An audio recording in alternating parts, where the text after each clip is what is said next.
A small message from me before we kick off with today's video. iDRIVEACLASSIC is proud to be sponsored and insured by Adrian Flux. If you haven't heard of Adrian Flux before, they're the UK's leading specialist motor insurance broker, covering everything from classic and vintage cars right through to heavily modified sports cars. So whether you're in a Morris Marina, a 90s retro runabout, or something with a bit more oomph under the bonnet, give them a call for your next policy. I've popped a link to their site in the description box below. Hi guys, it's Steph from iDRIVEACLASSIC, and today I'm back with a car that I've longed to show you on the channel for quite some time. It's the Triumph Dolomite. But this isn't just any Triumph Dolomite, this is a Dolomite Sprint, and even better, it's a very early car. It was sold on the day after the launch. It's one of the first 1,000 cars, making it one of the oldest in the UK, hence why it's in this attractive shade of mimosa yellow. And I'm going to take you out in it today. Mark uses it regularly, so it's certainly not some sort of mad concourse car that we've rolled out of a museum. It looks used, it's fantastic though, and I cannot wait to show you it.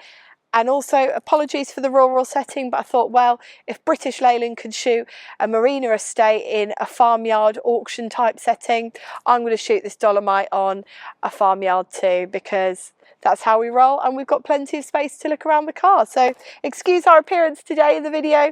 Let's go and have a look at this fantastic Dolomite Sprint. We've tested out a lot of Triumphs recently, and we've done the 1300 front wheel drive, which was my car, the 1500, which I borrowed off Kev, and way back when we also did that Toledo, which I borrowed off Aaron.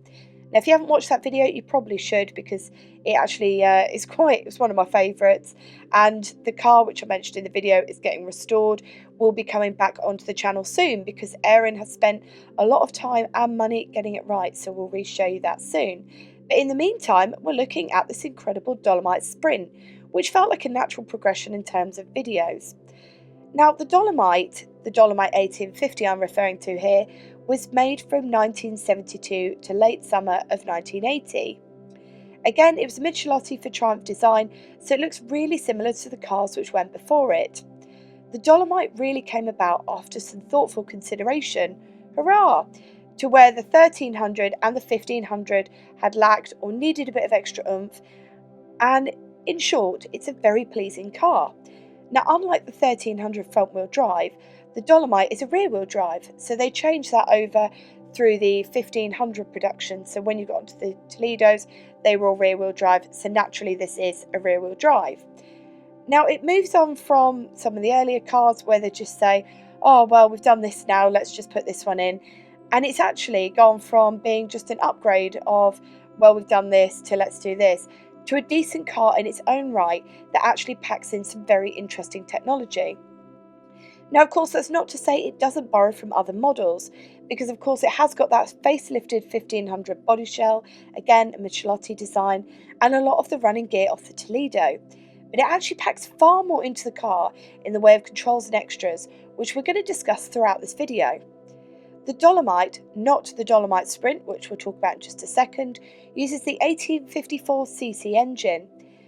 Now, that may seem quite small by today's standards, but when we look at it in a historical context, it's a big step up, because of course those 1500s were only ever run with 1500 engine, and your Toledo, the biggest engine you got on that was the 1500. So the Dolomite really did a big step up.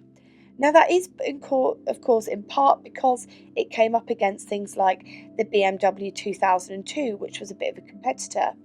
And when they looked at the competition, unlike many cars coming out of BL in the 70s where they go, oh no, we haven't got anything to move the line on, let's just do this. There's a lot of thought put into this, and there's a lot of stuff as standard.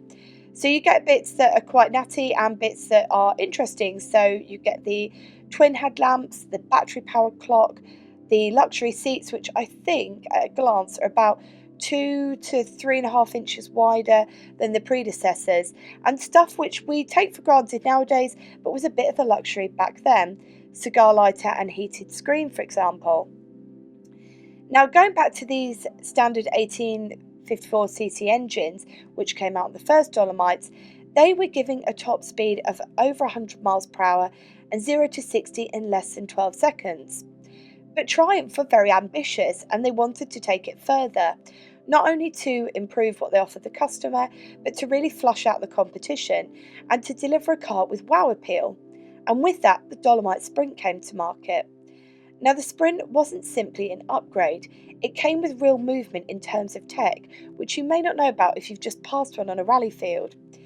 It was the first regular production British car to use the 16-valve cylinder head, and the engine was taken up from the 1850 to 1998cc engine. You also got an optional overdrive and a stag-style gearbox. So again, it doesn't look like you're changing much from the outside, but once you get in, this is where the magic starts to happen. In short, it really takes it miles away from that early 1300 front-wheel drive roots and brings it into something completely new and feels very modern. And this is a car which delivered in an era where, in the 70s, many cars just weren't cutting the mustard. They weren't doing what they needed to do. And then the Dolomite Sprint lands, and well, as you'll see today, it is a cracking car. Probably one of my favourites I've taken out in quite some time. Just going to let that slip now. Now, the top speed on these at point of purchase was a respectable, for the time, 112 miles per hour, with a rather decent 0 to 60 in under 9 seconds. Cost was around an extra £400 from that price of the 1850 Dolomite, which I think was around £1,300. Now, these had stiffened suspension on, which I do criticise on the test. I feel like it's too much, which was meant to be a real upgrade from those 1850 Dolomites, alongside the expensive looking alloy wheels, which you'll have seen on the walk around, and a very fashionable, especially for the time, vinyl roof, which on this one is in rather good condition. I should also at this point probably mention that the tinted glass on the car all the way round is a feature only used on the Dolomite Sprint, because of course that Dolomite Sprint was the flagship of the range and really at the top of the tree. So they threw quite a lot at it actually to make it look good, and it isn't just all the superficial stuff as well, which I think makes it quite an interesting one to take out. Now, the interesting thing for me, and probably the strangest thing is that the Dolomite Sprints are the Dolomites, are the cars that everyone goes, oh, I know exactly what they are. And yet, less than 23,000 were made of the Dolomite Sprint, and yet it's such a recognisable car. When you think about the 1300 front-wheel drive, which really set the wheels into motion for this ever to exist, no one ever knows what it is. So it's a bit of a funny one, really.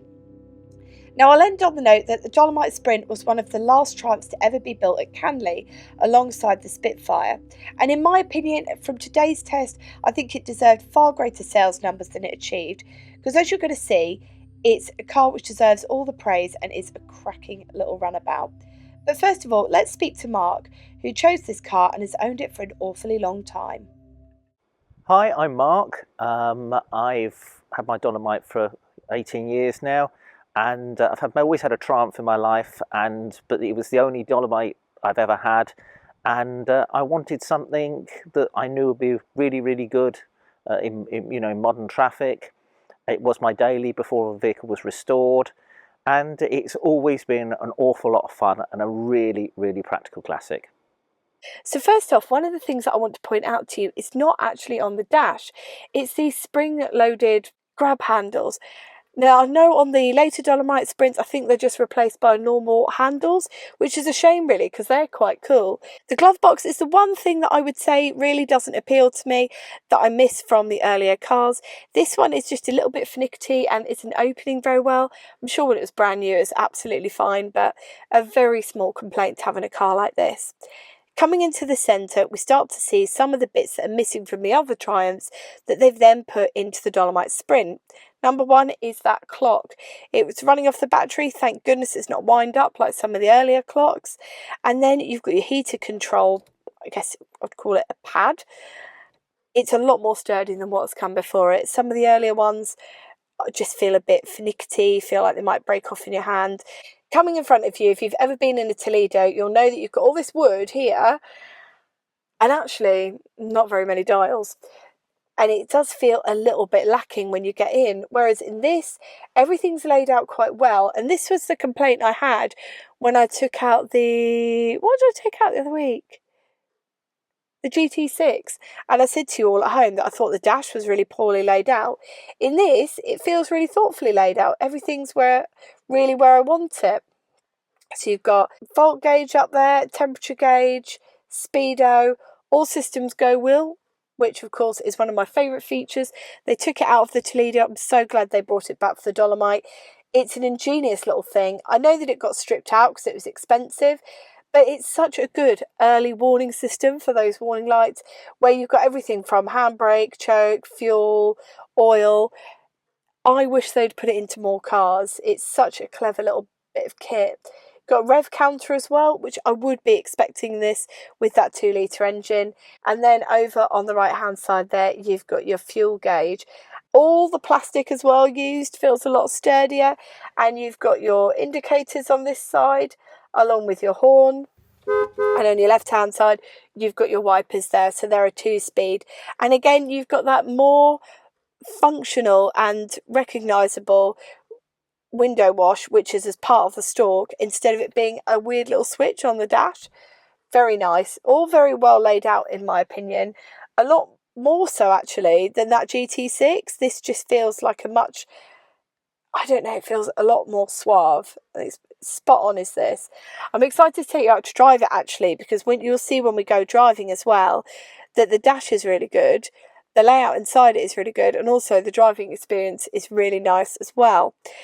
So you've probably noticed, for those of you that are eagle-eyed at home, we have got 4 forward gears on this, but we have got an overdrive that wasn't fitted as standard, and unfortunately this switch, I'm going to try and show you at home, to get it to go in at the moment, it's kind of you having to push it down and get it to like double click.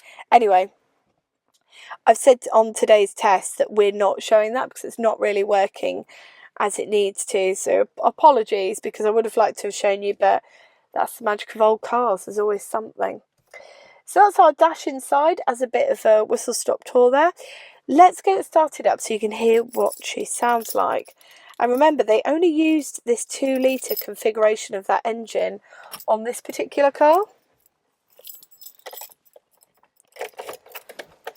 So when you hear it in this, you're not going to hear it in something else as standard. Though I do think they put it into... it's like 100 TR7s or something. Not anything worth writing home about anyway.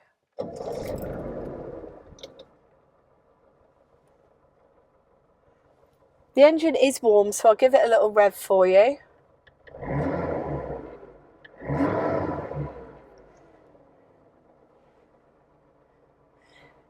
It's relatively smooth, but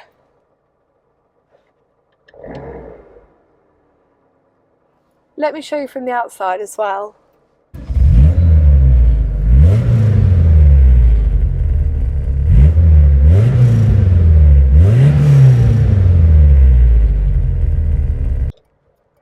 Do you know what? I had no problems. Yeah, there we go. Right, let's go.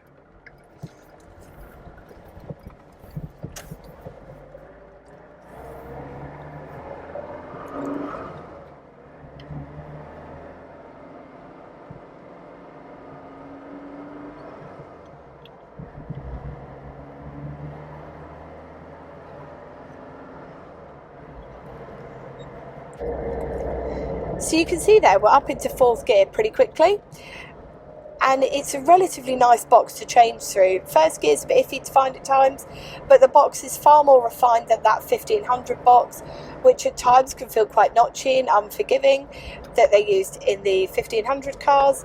And in terms of the 1300, I'd say it's comparable. It's alright. I'd like to know what my gearbox would be like after 90k as a fair comparison. I think this has probably fared better. It's not a bad box at all, really, when you think about it. Now I'm going to put my foot down because I want you to try and hear this at home.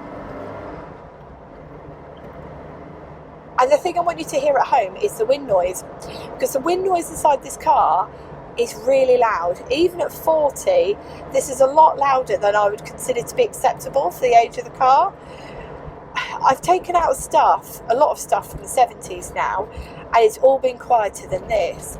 And if you think that this has come from the 1300 up to this point, it's louder inside this car at the same speed than it is in my 1300. So I did 60 in this earlier, and I know what 60 sounds like in mine, and this is far louder.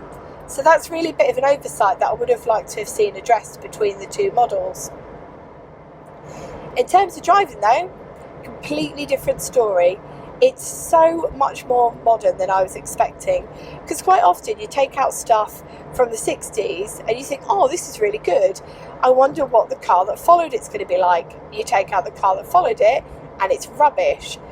Taking this out has been a real pleasure, because you can see that although it swaps from that front wheel drive to that rear wheel drive, everything is not only of a similar quality where it hasn't been improved, but the bits that have been improved, like the handling, just the driving experience itself, is a markedly large step forward. It feels far more modern, it feels far more together, and really, because you've got that 2 litre under the bonnet in these, and with your normal Dolomite you're on an 1850, you've got that extra speed, which means that you can keep up with the traffic.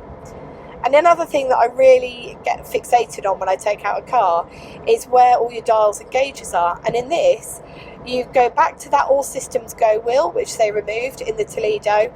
That stresses me out no end. I don't know why they removed that, because it is a really nice feature. Yes, it's expensive, but it's so clever just how everything is laid out. So you've got your all systems go wheel is back, you've got the 2 large dials, but as well as that, they fill some of the additional space. So you've got temperature gauge, voltmeter, your fuel, your rev counter, and you've also got a clock as well. I mean, I don't think you can really ask for much more, to be honest.